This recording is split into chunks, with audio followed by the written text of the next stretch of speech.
अस्सलामुअलैकुम class, this is me Ghulam Nabi, your biology teacher. Okay dear students, आज जो topic start करने जा रहे हैं chapter number 3 cells and sub cellular organelles, ठीक है, उसका आर्टिकल नंबर है 3.3। डियर स्टूडेंट्स, इसके अंदर हम लोग देखेंगे एक जो टॉपिक है माइक्रोस्कोपी और डिफरेंट टाइप के माइक्रोस्कोप जो हमारे पास अवेलेबल है उनको हम डिस्कस करेंगे। तो बेसिकली माइक्रोस्कोपी क्या चीज है डियर स्टूडेंट्स, इसके अंदर सबसे पहला पॉइंट डिस्कस कर रहे हैं discovery of cells, then further study of internal structures dependent on microscope. देखें वो ये बात कर रहे हैं, पीछे हम पढ़ के आए थे हिस्ट्री ऑफ सेल थ्योरी, तो उसके अंदर हम लोगों ने ये देखा था कि जितनी भी सेल के अंदर डिस्कवरीज हुई हैं, ठीक है, सेल थ्योरी के बारे में डिस्कवरीज हुई हैं, वो सब माइक्रोस्कोप की मदद से ही हुई थी। ठीक है, माइक्रोस्कोप से ही चीजें देख के साइंटिस्ट ने अपनी अपनी आप कह लें ऑब्जर्वेशन को पुट फॉरवर्ड किया था। तो यहाँ पर भी वो यही बात कर रहे हैं कि डिस्कवरी ऑफ सेल से लेके सेल के इंटरनल स्ट्रक्चर की स्टडी तक ये सब चीजें डिपेंडेंट होती हैं किसके ऊपर, माइक्रोस्कोप के ऊपर। और बेसिकली माइक्रोस्कोपी क्या चीज है, माइक्रोस्कोपी टेक्निक है यूजिंग माइक्रोस्कोप, के माइक्रोस्कोप को यूज करने की जो टेक्निक है उसको बोला जाता है माइक्रोस्कोपी। और माइक्रोस्कोप किस लिए यूज किया जाता है, ताकि चीजों को ऑब्जर्व किया जा सके और स्टडी किया जा सके ऑब्जेक्ट्स को जिनका साइज बहुत ज्यादा क्या होता है, स्मॉल, छोटा होता है, to be seen with the naked eye, मतलब जो आम आंख से देखे नहीं जा सकते, ऐसे ऑब्जेक्ट्स को ऑब्जर्व करना, उनकी स्टडी करना, ठीक है, उसमें कौन सी चीज हेल्प करेगी, माइक्रोस्कोप। और इस तरह की टेक्निक को यूज करने को बोला जाता है माइक्रोस्कोपी। डियर स्टूडेंट्स, अब होता यह है कि माइक्रोस्कोप में जो चीजें यूज होती हैं वो होते हैं लेंसेज, ठीक है, वो लेंसेज ग्लास लेंसेज भी हो सकते हैं, मैग्नेटिक लेंसेज भी हो सकते हैं, इनको हम फर्दर डिस्कस करते हैं। अब वो लेंसेज को यूज किया जाता है, फिर लाइट माइक्रोस्कोप है तो उसमें लाइट को यूज किया जाएगा, और इलेक्ट्रॉन माइक्रोस्कोप है तो इसमें इलेक्ट्रॉन का बीम को यूज किया जाएगा, ठीक है। और क्या करने के लिए, मैग्नीफाई द स्पेसिमेन, स्पेसिमेन बोलते हैं कोई भी चीज जिसको आप बड़ा करके देख रहे हैं, या आप कह सकते हैं कोई भी ऑर्गेनिज्म अंडर ऑब्जर्वेशन या ऑब्जेक्ट अंडर ऑब्जर्वेशन जिसको आप ऑब्जर्व कर रहे हैं तो उसको स्पेसिमेन बोलते हैं। तो स्पेसिमेन को मैग्नीफाई करके दिखाना, उसको बड़ा करके दिखाने का काम किस चीज का है, माइक्रोस्कोप में जो लेंसेज यूज हो रहे हैं। स्टूडेंट, दो टर्म है यहाँ पर, एक है मैग्निफिकेशन और दूसरा है रेजोल्यूशन। बेसिकली मैग्निफिकेशन और रेजोल्यूशन में फर्क क्या है, ये साइड बॉक्स पे लिखा हुआ है। देखिए मैग्निफिकेशन जो होता है ना, वो क्या होता है कि कोई भी स्पेसिमेन या कोई भी ऑब्जेक्ट है उसको इनलार्ज, उसके इमेज को इनलार्ज करके दिखाना, बड़ा करके दिखाना, ये माइक्रोस्कोप में इस चीज को बोलते हैं मैग्निफिकेशन। इस चीज को क्या बोला जाता है, मैग्निफिकेशन। डियर स्टूडेंट, मैग्निफिकेशन के लिए डिफरेंट लेंसेज होते हैं माइक्रोस्कोप के अंदर, ठीक है। तो अब एक चीज याद रखिएगा कि अब वो डिफरेंट लेंसेज की डिफरेंट मैग्निफिकेशंस होती हैं, ठीक हो गया। लेट्स सपोज अगर आपने माइक्रोस्कोप का स्ट्रक्चर देखा हुआ है तो उसमें आप क्या करते हैं, एक आईपीस होता है, ऊपर से देखते हैं, वहां पर लगा होता है ओक्यूलर लेंस, ठीक है, और नीचे वाली साइड पर जहां से आप कह लें लेंसेज को आप एडजस्ट कर रहे होते हैं, ठीक हो गया, वहां पर लगा होता है ऑब्जेक्टिव लेंस, ठीक है। तो अब ये दोनों लेंसेज की जो मैग्निफिकेशन है वो अलग अलग होती है, ठीक है। अब होता क्या है कि एक माइक्रोस्कोप की इकट्ठी मैग्निफिकेशन का पता कैसे चले, देखें लेट्स सपोज ये आईपीस में ऊपर वाला लेंस है, यहां से कोई भी व्यूअर जो है वो ऑब्जर्व कर रहा होगा, ठीक है, ये ओक्यूलर लेंस है और नीचे वाली साइड पे ऑब्जेक्टिव लेंस है। लेट्स सपोज इसकी जो मैग्निफिकेशन है लेट्स सपोज वो 50x है, ठीक है, इसने ऑब्जेक्ट को 50 टाइम्स बड़ा करके दिखाना है, और इसकी जो मैग्निफिकेशन है वो 10x है। तो इस पूरे माइक्रोस्कोप की मैग्निफिकेशन कितनी होगी, वो इस तरह से निकलेगी कि इस 50 को मल्टीप्लाई कर देंगे 10 के साथ, तो टोटल उस माइक्रोस्कोप की मैग्निफिकेशन निकल आएगी जी 500x। x का मतलब है नंबर ऑफ टाइम्स, कि कितने गुना ये एक ऑब्जेक्ट को बड़ा करके दिखा सकता है। इधर क्या है, देखें लेट्स सपोज यहां पर एक स्पेसिमेन है जिसको आप क्या कर रहे हैं, ऑब्जर्व कर रहे हैं, ये लगा हुआ है जी ऑब्जेक्टिव लेंस, OL से लिख रहा हूं इसको, ऑब्जेक्टिव लेंस। ये इस स्पेसिमेन को यहां से ऑब्जर्व किया जा रहा है। तो अगर इसकी मैग्निफिकेशन 50x है तो मतलब 50 गुना ये इस ऑब्जेक्ट के इमेज को बड़ा करके दिखाएगा। ठीक है, ये हो गई ऑब्जेक्टिव लेंस की मैग्निफिकेशन। अब ये ऊपर ओक्यूलर लेंस लगा हुआ है। अब इसका मकसद क्या है कि जो इमेज यहां पर 50 गुना बड़ा करके दिखाया गया है इस लेंस में, ऑब्जेक्टिव लेंस में, ओक्यूलर लेंस उस इमेज को जो 50 गुना पहले बड़ा हो गया, वो जो इमेज आया ऑब्जेक्टिव लेंस के पास, ओक्यूलर लेंस उसको मजीद 10 गुना बड़ा करके दिखाएगा। ठीक है, तो दोनों की जब मैग्निफिकेशन आपस में मल्टीप्लाई होंगी तो वो मैग्निफिकेशन उस माइक्रोस्कोप की मैग्निफिकेशन बन जाएगी। तो डियर स्टूडेंट, ये था जी मैग्निफिकेशन का कॉन्सेप्ट। ठीक है, इमेज को या ऑब्जेक्ट की इमेज को एनलार्ज करके देखना। स्टूडेंट, नेक्स्ट है रेजोल्यूशन। रेजोल्यूशन का मतलब क्या है? इसका मतलब होता है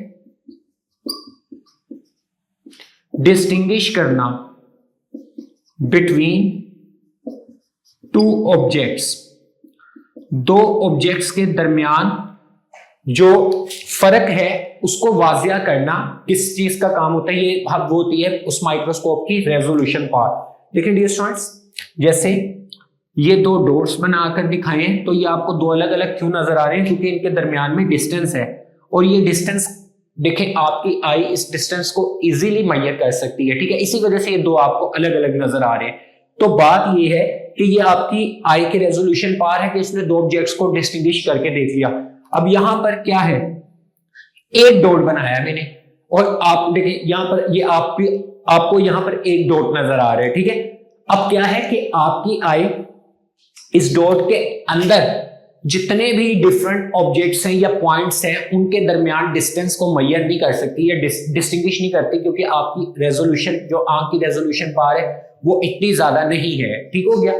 तो डियर स्टूडेंट, बात ये है कि यहां पर अगर लाइट माइक्रोस्कोप को यूज करके देखा जाए, ठीक है, अगर यहां पर लाइट माइक्रोस्कोपी की जाए तो वो लाइट माइक्रोस्कोप इस ऑब्जेक्ट के, ये जो मैंने यहां पर डॉट बनाया है, इसके दरमियान भी कई छोटे छोटे डॉट्स मौजूद होंगे। ठीक है, तो लाइट माइक्रोस्कोप में इतनी रेजोल्यूशन पावर या रिजॉल्विंग पावर है कि वो उन छोटे छोटे डॉट्स को भी अलग से डिस्टिंग्विश करके दिखा सकता है। तो ये होती है जी रेजोल्यूशन पावर। ठीक है, चीजों के दरमियान क्या करना, जो भी डिस्टेंस होता है उसको डिस्टिंग्विश करके दिखाना, वाजिया करके दिखाना, ताकि जो ऑब्जेक्ट्स हैं वो अलग अलग से नजर आ सके। तो यहाँ पे बुक में एग्जांपल दी है कि आपकी जो आई की रेजोल्यूशन पावर है जी वो है 1 माइक्रोमीटर। ठीक हो गया, सॉरी 1 मिलीमीटर है। ठीक है, उसके बाद है जी जो आपके पास लाइट माइक्रोस्कोप है, उसकी जो उसने वहां पे रेजोल्यूशन पावर लिखी हुई है आई के मुताबिक वो है 250 नैनोमीटर। मतलब ये इतना बिलो जाकर भी चीजों के दरमियान या ऑब्जेक्ट्स के दरमियान डिस्टिंग्विश कर सकते हैं, डिस्टेंस को डिस्टिंग्विश कर सकते हैं, ऑब्जेक्ट्स को अलग अलग करके दिखा सकते हैं। तो डियर स्टूडेंट्स, ये था जी मैग्निफिकेशन और रेजोल्यूशन का कॉन्सेप्ट। उसके बाद आ जाएगा जी light microscopy. Light microscopy basically क्या है कि इसके अंदर डियर स्टूडेंट लाइट को यूज किया जाता है to make the image of an object. कि किसी भी ऑब्जेक्ट के इमेज को बनाना है तो उसके लिए कोई ना कोई सोर्स चाहिए होता है। ठीक हो गया, इमेज बनाने के लिए। तो यहाँ पे वो इमेज बनने का जो सोर्स है वो आपके पास क्या चीज होती है? लाइट। ठीक है, अब होता क्या है, अब वो लाइट, कोई भी लाइट माइक्रोस्कोप में वो कह लें कि वो सनलाइट भी हो सकती है, वो बल्ब की लाइट भी हो सकती है, लाइट माइक्रोस्कोप के अंदर से अलग से भी कोई लाइट का मैकेनिज्म हो सकता है, but source of image making जो होगा वो लाइट ही होगा लाइट माइक्रोस्कोप में। स्टूडेंट, इसमें क्या होता है, light pass through object then through glass lenses. अब यहां पर ना लेट्स सपोज ये माइक्रोस्कोप का इंटरनल स्ट्रक्चर इस तरह से समझ सकते हैं आप। देखें यहां पर पड़ा हुआ है, ये है स्पेसिमेन जिस ऑब्जेक्ट को आप ऑब्जर्व कर रहे हैं। ठीक है, नीचे से आ रही है लाइट सोर्स ये है। ठीक है, यहां पर इतना जो हिस्सा है ये कंडेंसर है। आपने अगर लाइट माइक्रोस्कोप देखा हुआ है तो वहां पर आपने देखा होगा एक मिरर लगा होता है, जिस मिरर के जरिए आप लाइट को क्या कर रहे होते हैं, एडजस्ट कर रहे होते हैं। कंडेंसर का मतलब है कि लाइट जहां से भी डिफरेंट जगह से आ रही है उसको एक पॉइंट पे क्या करना, कन्वर्ज कर लेना उस लाइट को। ये काम होता है जी कंडेंसर का। उसके बाद डियर स्टूडेंट्स देखें, समझे, ये लाइट का सोर्स था, ये लाइट का सोर्स था, इन डिफरेंट सोर्सेज से लाइट आ रही थी, कंडेंसर से पास की तो वो कंडेंस होके एक जगह पर क्या हो गई, इकट्ठी हो गई। फिर वो अल्टीमेटली जो स्पेसिमन जो ग्लास स्लाइड के ऊपर आपने प्रिपेयर करके रखा होता है उसमें से वो लाइट पास करती है, ठीक है। अब वो लाइट जब वहां से पास करके आगे की तरफ जाती है तो आगे लगा होता है जी ऑब्जेक्टिव लेंस। वो ऑब्जेक्टिव लेंस जो होता है वो क्या करता है, वो इस ऑब्जेक्ट के इमेज को बड़ा करके दिखा देता है, ठीक हो गया। डिफरेंट लाइट माइक्रोस्कोप्स की डिफरेंट मैग्निफिकेशन होती है, मैग्निफिकेशन थोड़ा थोड़ा वेरी करती है, हम आगे चल के इसको डिस्कस करते हैं। उसके बाद ऑब्जेक्टिव लेंस में वो इमेज बड़ा होकर दिख गया, ठीक है, उसकी मैग्निफिकेशन वहां पर बढ़ गई। उसके बाद ऑब्जेक्टिव लेंस से फिर वो इमेज जो है वो जाता है जी ऑक्यूलर लेंस के पास। ऑक्यूलर लेंस की भी स्पेसिफिक मैग्निफिकेशन होगी, तो जब ये ऑब्जेक्टिव लेंस की मैग्निफिकेशन इसके साथ मल्टीप्लाई होगी ये उस इमेज को मजीद बड़ा करके दिखाएगा। और यहां पर क्या है, व्यूअर आई। व्यूअर आई का मतलब है कि जो भी शख्स या जो भी उस ऑब्जेक्ट के इमेज को देख रहा है, यहां पे जो है आप कह लें आई स्पॉट बना होते हैं जहां से उस ऑब्जेक्ट को आप इजीली देख सकते हैं, विजिबल हो सकता है। तो आपके पास ये जो एक्चुअल साइज है स्पेसिमेन का व्यूअर आई के अंदर वो कई गुना बड़ा होकर दिखेगा, ठीक है। क्यों? क्योंकि उसके वो ऑब्जेक्टिव लेंस से गुजरे और ओक्यूलर लेंस से गुजरे। तो ये सारे का सारा है mechanism of working of light microscope. तो डियर स्टूडेंट अगर हम बात करें, देखें एक लेंस ने इमेज को क्या किया, इनलार्ज किया, जैसे कि ऑब्जेक्टिव लेंस है उसने इमेज को इनलार्ज किया। अब सेकंड लेंस जो ओक्यूलर लेंस है वो उसी इमेज को जो कि इनलार्ज थी उसको मजीद मैग्नीफाई कर दिया, बड़ा कर दिया, ठीक है। उनकी मैग्निफिकेशन पार्ट जो है वो आपस में मल्टीप्लाई हुई है। आगे है after passing through the object and lens light form in large image in the viewers eyes. ये लेंसेज से पास करके अल्टीमेटली इमेज कहां पर बन गया, व्यूअर की आई के अंदर। स्टूडेंट उसके बाद है मैग्निफिकेशन। अगर लाइट माइक्रोस्कोप की बात करें तो इसकी मैग्निफिकेशन कितनी होती है, 1500x। 1500x का मतलब है कि एक ऑब्जेक्ट अगर वहां पर आप रखते हैं तो वो 1500 गुना लाइट माइक्रोस्कोप इसके इमेज को बढ़ा सकता है, ठीक है। आपने लेट्स सपोज एक ऑब्जेक्ट रखा जिसका वो 1 सेंटीमीटर था, ऑब्जेक्ट डायमीटर की बात कर ले, तो उस ऑब्जेक्ट को 1500 सेंटीमीटर तक बढ़ाकर दिखाने का जो काम है वो किसका होता है, लाइट माइक्रोस्कोप का। ये सेंटीमीटर मैंने सिर्फ आपको समझाने के लिए यूनिट यूज किया है, ठीक है। उसके बाद है वो बात वही है कि ऑब्जेक्ट को मैग्नीफाई कर सकता है 1500 टाइम्स। अगर हम रिजॉल्विंग पावर की बात करें तो इसकी रिजॉल्विंग पावर कितनी होती है, 0.2 माइक्रोमीटर, ठीक हो गया। अब यहां पर 0.2 माइक्रोमीटर को आगे फर्दर उसने आप कह सकते हैं कि उसको इलेबोरेट किया है कि अगर हम 1 माइक्रोमीटर देखें ना तो वो क्या होता है, मिलीमीटर के अंदर से अगर 1000 मिलीमीटर है, उस 1000 मिलीमीटर में से जो एक हिस्सा होता है वो होता है माइक्रोमीटर का। वो क्या होता है, माइक्रोमीटर के 1 माइक्रोमीटर मिलीमीटर का इतना हिस्सा होता है, ठीक है। तो इसकी मैग्निफिकेशन रेजोल्यूशन पावर 1 माइक्रोमीटर से भी कम है, 0.2 माइक्रोमीटर। तो ये ऑब्जेक्ट को इतना मतलब कि छोटे साइज के ऑब्जेक्ट को भी इजीली क्या कर सकता है, ऑब्जेक्ट्स के दरमियान डिस्टेंस को इजीली डिस्टिंग्विश कर सकते हैं। तो ये रिजॉल्विंग पावर है जी किसकी, माइक्रोस्कोप की, लाइट माइक्रोस्कोप की। स्टूडेंट अब इस लाइट माइक्रोस्कोप के कुछ एडवांटेजेस हैं और कुछ लिमिटेशंस हैं। एडवांटेजेस क्या हैं कि ये लिविंग ऑर्गेनिजम्स को ना इजीली क्या कर सकता है, व्यू कर सकता है। मतलब कि लिविंग ऑर्गेनिज्म है उसको स्लाइड के ऊपर प्रिपेयर किया तो वो लिविंग ऑर्गेनिज्म मूव भी कर रहे हैं तो वो आपको लाइट माइक्रोस्कोप में इजीली नजर आ जाते हैं। जबकि लिमिटेशन क्या है कि इंडिविजुअल सेल्स जो होते हैं, अलग अलग सेल अगर हम देख रहे हैं, व्यू कर रहे हैं, तो इंडिविजुअल सेल्स ना यूजुअली कलरलेस होते हैं या ट्रांसपेरेंट होते हैं, बिल्कुल शिफाफ होते हैं।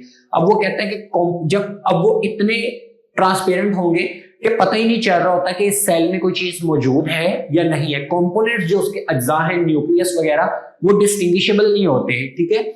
तो वो तब तक डिस्टिंग्विशेबल नहीं होते जब तक आप उन सब्सटेंसेस को या कंपोनेंट्स को या उस सेल को किसी केमिकल स्टेन्स के साथ या कलर्ड केमिकल स्टेन्स के साथ आप उसकी स्टेनिंग नहीं कर देते, ठीक है। जैसे ही आप उसकी स्टेनिंग करते हैं तो अल्टीमेटली वो स्लाइड के ऊपर आपको वो चीज नजर आना स्टार्ट हो जाती है, ठीक है।